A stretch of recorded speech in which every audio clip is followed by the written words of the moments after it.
반갑습니다. 송광수 부목사입니다. 오늘은 2월 27일 목요일 새벽 말씀을 함께 나누겠습니다. 오늘 본문 16절을 보게 되면 이렇게 시작되고 있습니다. 그들이 베델에서 길을 떠나 에보랏에 이르기까지 얼마간 거리를 둔 곳에서 라헬이 해산하게 되어 심히 고생했다라는 본문이 있습니다. 그런데요, 이 본문이 있기 전 바로 15절 이전까지 말씀을 보게 되면 야곱이 이 베텔에서 하나님과 맺었던 그 약속에 따라서 제단을 쌓는 모습들을 보게 됩니다. 그렇게 하나님께 제단을 쌓고 길을 떠나서 가장 먼저 일어나는 일이 무엇입니까? 16절이죠. 라헬이 해산하게 되어 심히 고생했다라고 성경은 말합니다. 또 18절, 그가 죽게 되어 혼이 떠나려 한다라고 성경은 기록하고 있습니다. 그래서 그의 아들의 이름을 슬픔의 아들 베노니라고 지으려 했다라는 겁니다. 어디 그뿐입니까? 22절 말씀을 보게 되면 르우벤이 가서 그 아버지의 첫 비라와 동침하매, 지금 상황이 이렇습니다.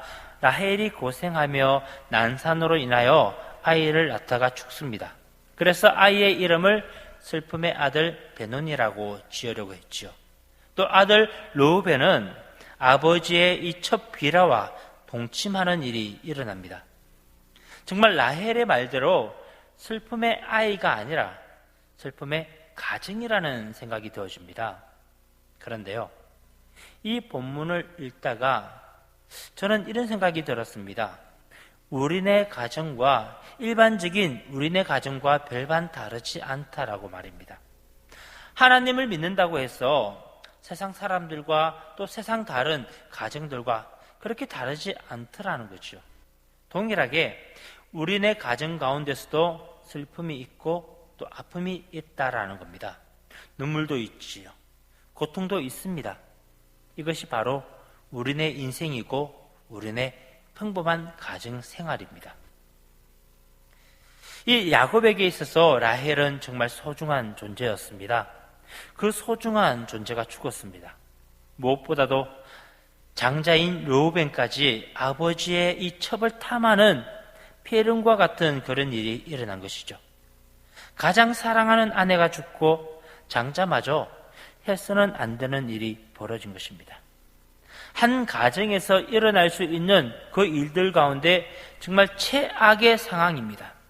만약에 저와 여러분들이 이 야곱이라면 어떠한 마음이 들었겠습니까? 가족 중에 초상이 생기고 자식 농사마저 그렇게 망했다. 어디에서 희망을 꿈꿀 수 있겠습니까? 괜히 라헬이 이 아들의 이름을 베노니, 슬픔의 아들이라고 말하는 것이 아니라는 거지요. 그들의 상황이 바로 이렇다라는 겁니다. 그런데요, 야곱은 아들의 이름을 베노니라고 말하지 않습니다. 대신에 베냐민이라고 하죠. 베냐민. 오른손의 아들이라는 뜻을 가진 이름입니다. 슬픔의 아들이 아니라 오른손의 아들이라는 겁니다. 슬픔 가운데, 이 아픔 가운데, 이 고통 가운데 지금 무엇을 바라보고 있습니까? 희망을 바라보고 있습니다. 오른손, 이 오른손이라는 단어가 주는 의미가 있습니다. 성경에서 이 오른손이라는 것은 권능, 힘, 능력이라는 의미가 있습니다. 한 예로 들어보면 하나님의 오른손으로 붙들리라. 이 말씀이 어떠한 말씀입니까? 하나님의 이 강력한 손으로 붙잡아 주신다라는 뜻이지요. 그런 이름, 그런 뜻인 바로 이 오른손이라는 단어를 누구에게 붙였습니까? 아들에게 붙였다라는 겁니다. 베냐민. 그것도 지금 슬픔 가운데, 이 아픔과 고통 가운데 바로 그때 희망을 이야기하고 있다라는 거지요.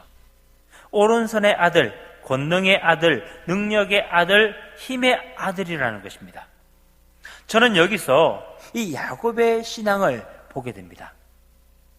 정말 야곱은 자기 마음대로 살았던 사람입니다. 그래서 하나님 앞에 참 많이도 혼이 났지요. 그럼에도 불구하고 그는 결코 하나님을 놓치지 않았던 사람입니다. 위급할 때, 힘이 들 때, 그렇게 어려울 때 하나님 앞으로 나아가고 하나님 앞에 엎드렸던 사람입니다. 아니, 정확하게 말하면 그렇게 힘이 들 때마다 우리 하나님께서는 야곱에게 찾아오셨다라는 거지요. 위로의 하나님, 희망의 하나님께서 말입니다. 성경을 보게 되면 아브라함의 가정 가운데, 또 이삭의 이 가정 가운데 그렇게 아픔이 있을 때마다 꼭 하나님께서 찾아오시는 그런 모습들을 종종 보곤 합니다.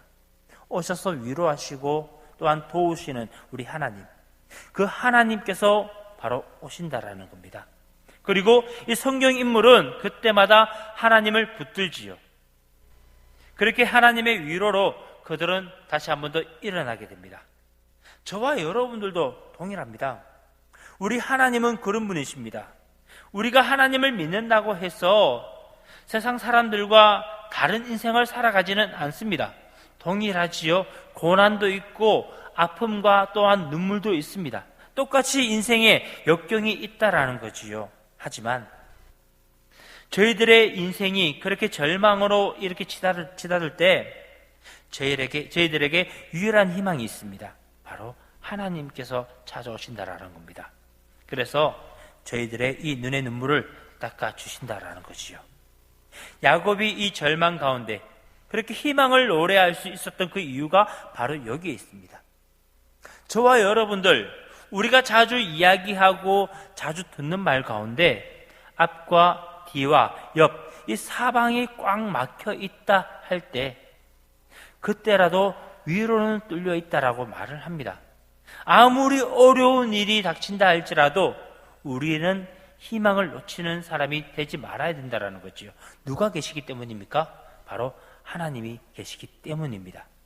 이 사실 잊지 않으셨으면 좋겠습니다. 더 힘이 들수록, 더 어려울수록 이거 꼭 기억하십시오. 슬픈 일이 생길수록 하나님의 위로를 기대하는 그 인생이 되셨으면 정말 좋겠습니다. 저와 여러분, 우리들의 인생에 유일한 위로가 있다라면 바로 하나님뿐입니다. 오늘도 저와 여러분들 그 삶 가운데 수많은 일들이 일어날 것입니다. 좋은 일들만 그렇게 가득했으면 좋겠습니다. 하지만 저희들 인생 가운데 그렇게 고난도 찾아올 겁니다. 그날이 오늘이 될 수도 있고요. 하지만 그때 잊지 마셨으면 좋겠습니다. 이 고난과 고통 가운데 우리가 정말 힘들어할 때 분명 우리 하나님께서는 우리와 그렇게 매 순간순간마다 함께 하신다라는 이 사실 놓치지 마십시오. 그러니 저와 여러분, 이렇게 희망을 놓치지 않고 담대하게 살아갈 수 있는 그 유일한 이유가 바로 여기 있다라는 겁니다. 수많은 곳이 막혀 있다 할지라도 우리에게는 하늘이 열려 있습니다. 그 하나님 바라보는 오늘 하루 되시기를 간절히 소망합니다. 기도하겠습니다. 살아계신 하나님 감사합니다.